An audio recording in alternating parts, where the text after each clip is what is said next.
ಗಣಪತಯೇ ನಮಃ. ಶ್ರೀ ಗುರುಭ್ಯೋ ನಮಃ. ಹರಿ ಓಂ.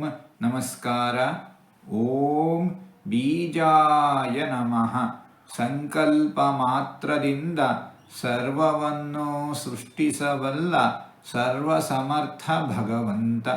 ಜೀವಿಗಳ ಕರ್ಮಾನುಸಾರ, ಯೋಗ್ಯತಾನುಸಾರ, ಅರ್ಹತಾನುಸಾರ ಸಂತತಿಗಳನ್ನು ಬೆಳೆಸುವವನು, ವೃದ್ಧಿಗೊಳಿಸುವವನು, ನಾಶಗೊಳಿಸುವವನು ಭಗವಂತ.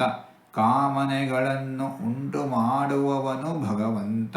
ಕಾಮನೆಗಳನ್ನು ಈಡೇರಿಸುವವನು ಭಗವಂತ. ಕಾಮನೆಗಳನ್ನು ಈಡೇರಿಸದಿರುವವನೂ ಭಗವಂತ. ಇಂತಹ ಭಗವಂತನನ್ನು ಬೀಜಾಯ ನಮಃ ಎಂಬುದಾಗಿ ವಿದ್ವಾಂಸರು ವರ್ಣಿಸುತ್ತಾ ಇದ್ದಾರೆ. ಹೀಗೆ 4 ತೊದಲು ಮಾತುಗಳನ್ನು ಆಡಿದ್ದೇನೆ.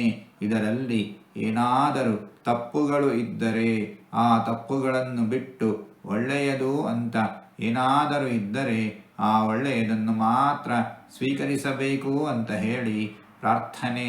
ಈ ನುಡಿಗಳನ್ನೆಲ್ಲ ಆಡಿಸಿದ ಭಗವಂತನಿಗೇ ಸರ್ವವೂ ಸಮರ್ಪಿತ. ಸರ್ವಂ ಶ್ರೀಕೃಷ್ಣಾರ್ಪಣಮಸ್ತು.